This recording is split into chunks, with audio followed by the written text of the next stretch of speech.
What's up, guys? We are back. Episode number 4 of Flips and Finds. We did not fall off the planet. It's been a few weeks. It's been a few weeks, but we're back. Travel schedule is calming down a little bit. All right, so we're actually just going to edit this down a little bit. We're not going to show you the things that we necessarily found because it has been about 3 weeks since our last upload of the series. Most of the things that we found in the last 3 weeks, we actually did sell. So it'd be pointless to share 2 lists on the same thing. Yeah. So yay for us. Yay. So we're just going to share with you guys the common things that we flipped throughout the last couple weeks.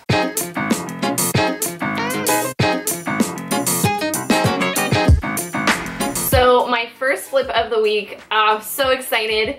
I bought these shoes months ago. They're a size 18 Callaway golf shoe. They were brand new. They just didn't have the laces. I found them at the bins for about $2. It's probably what I paid for them because you pay per pound.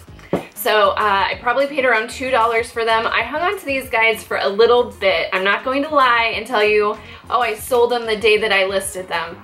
They're size 18. So I knew that they would sell because they're rare, and you know, you can't just walk into a store and buy a size 18 golf shoe anywhere.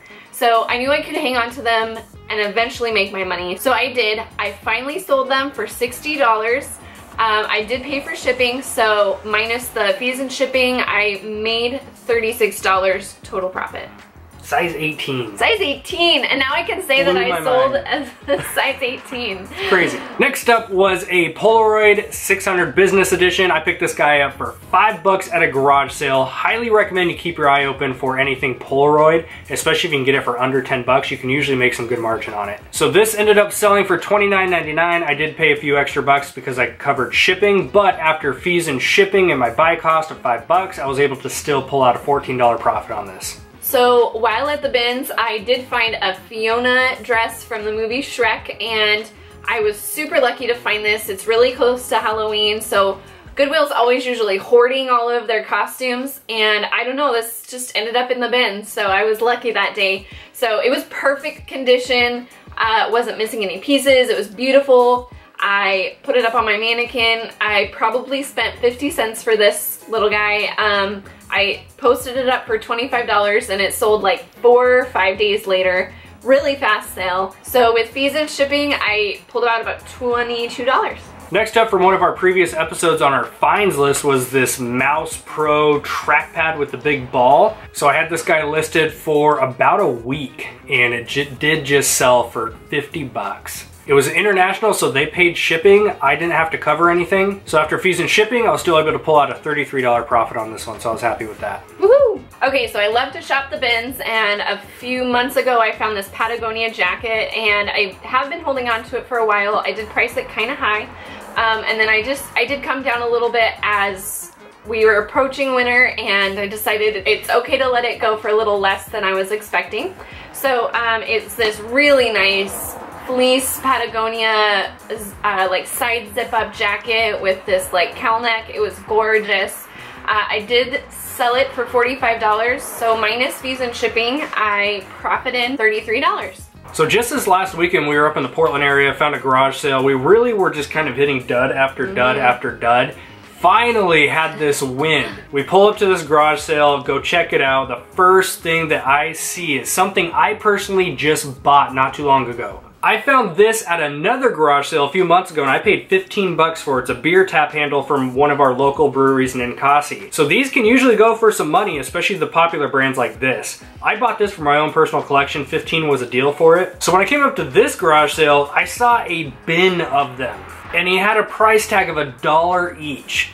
I could have been perfectly happy taking them at $1 each. There were 43 of them, but it's a garage sale and I don't like to pay full price, so I still put in an offer. I said, hey, if I take all of them, can you do 50 cents? So he came back and said, hey, can you do 35 bucks? At the time, I didn't know how many there were. So I asked him if I can lay them out and count them. I counted out 43, so I said, hey, can you meet me in the middle? We'll do 25. This guy is the master at negotiating. I do not have the lady balls to do the things he does. I would have been like, okay.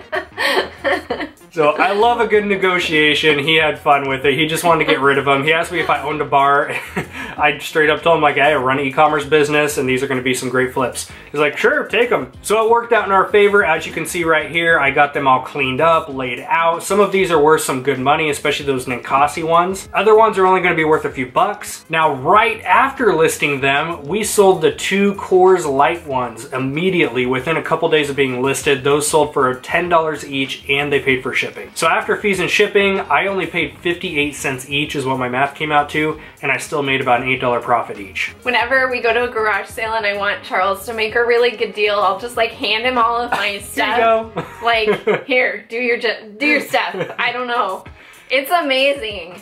That's why teamwork is so important, especially when you're out doing these like sales, because you don't know what people are gonna say yes or no to, and it's nice to kind of come in as a team, and especially when we've got a big armful of stuff, people are most likely to make deals if you're willing to bundle and buy a lot of their stuff. It means that they don't have to take it to Goodwill later, and they're more acceptable to making a good deal. Yep. So since it's been a little while since we've actually done a Flips and Finds video, I have just been selling tons of coats the last couple of weeks, so I'm just gonna list a couple here for you. And my average cost is around between $1 and $2 for coats, and with fees and shipping I'm selling them for around $25 to $35.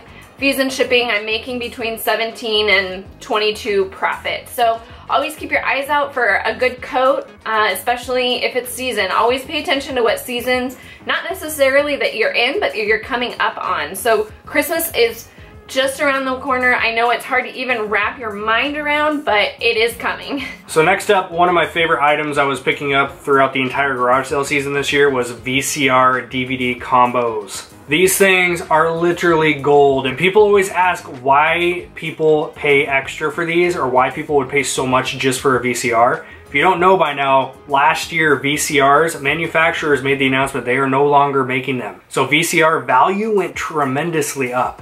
Now, not all of them are going to be worth money, but you always want to run the model number, and you can always check these on both Amazon and eBay. So I found 2 of the same style of Philips, 2 different garage sales. One was 10, one was 5, and I found a Samsung combo with the exact same setup, the VCR DVD combo, and that was $5. I ended up sending these into Amazon FBA. Quick note. Yes, I do buy extra controllers for them because typically they don't have a controller. I buy new RCA cables for them. And anytime you're dealing with used electronics on Amazon, you just have to be ready for a refund and to be able to deal with it if you get it. It is a risk, and it was a risk I was willing to take because I've done many of them and our account was very well established with the electronics. So after I sent these in, they sold fairly quickly. I priced very high, upwards of $200, which was way too high, so I did come way down. But I only paid 20 bucks for all 3 of these. The 2 Philips sold at $130 each, so the sale price for both was $260, and the Samsung sold for $120. Now if I look at my buy cost, the RCA cables, all that stuff included, after fees, shipping, and cost of goods, I still came out with a $275 net profit. Not bad. So VCR DVD combos, they're still floating around out there. You can find them inside of thrift stores, Goodwills. Just run the model number. Test, test, test. You want to make sure you test any used electronics that you put your hands on. So the next thing we found was a Facebook Marketplace item, and we actually troll our Facebook Marketplace pretty consistently. We have certain things that we're always looking for in electronics. It's definitely one of them, and Facebook learns you. So as soon as you start to look for one thing, it always pops up other maybe possible options, the things that you might like to buy. So we have a pretty good consistent stream of electronics that we're always kind of looking through. It's a really convenient way to source from your couch. Yes, you do have to go pick up the item, but it's better than necessarily going to a Goodwill or a thrift store and not finding anything, right? So we found this TI Inspire graphing calculator.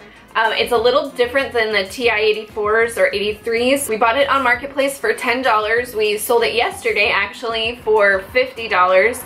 Buyer paid shipping, and they were actually really anxious. They were like messaging us, when can you ship this? I need this by Wednesday. So we bumped up their shipping for them, got that to them quickly.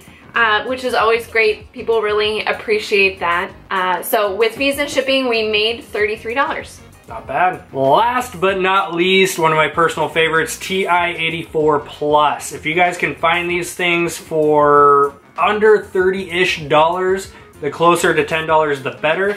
Yes, I have purchased them for $10. People will go that low. These are always going to be very fast flips pretty much all year round, but especially during school season. Being that school season just started a few weeks back, these are still selling like hotcakes if you can get a hold of them. This one, our eBay helper that we have here at the house actually found this and she tagged me on the Facebook post. So I picked it up for 25 bucks. It flipped for $100 the day that it checked into Amazon. So after fees, shipping, buy cost, we made a $63 profit on this guy. So I was definitely happy with that. So despite what you all might be thinking, no, we haven't been taking time off. I know that this video has been a long time coming, but we've actually just been working crazy hard. We've had a lot of family time. We helped some family members with some outdoor projects before the winter rolls in for Oregon, which means nothing happens around here. So we have been working really hard on our business. We've actually seen the best month out of the year just in August and into September. So we're doing really well with our business. That just means that we're putting in extra time with eBay and Amazon and not necessarily having enough time to get these videos done, but we'll be back. We will be back. So even though we have not been able to post a lot of videos lately, which we are going to be doing again now that our schedules are kind of back to semi-normal, we do document every single day behind the scenes on Instagram. So you can go follow Side Hustle Pros on Instagram, check out the stories mode. We're both using that account now, so we get to show you guys behind the scenes when we're buying this stuff, where we find it. We even post some of the personal behind the scenes life with our little one. Thanks for watching, you guys. We are Side Hustle Pros and we'll just keep coming with these awesome videos. Thank you so much for watching. We really appreciate all the engagement. Drop a question or comment below and check us out on Instagram. Peace out. Bye. In the background, look, Rockstars. Good. Okay, yep. Are we recording? Yeah. This is gonna be like an 80-minute video. After that. Cars. We have our garage door open. There's another one. I'm just waiting. There's certain days where our road is super busy and all we catch is background noise. I'm not shutting that garage door, it's too hot. Too hot. Hello, this is Internal Revenue Services. The reason of this call is to inform you that please call immediately after the sign the hour recording at our headquarters number, that is 202. This is called a scam call. 750. Supposedly the IRS is after us through these fake automated systems, so let's just see what they have to say. Please leave a message after the tone. You. That's how you handle the scammers. What? Not even kidding.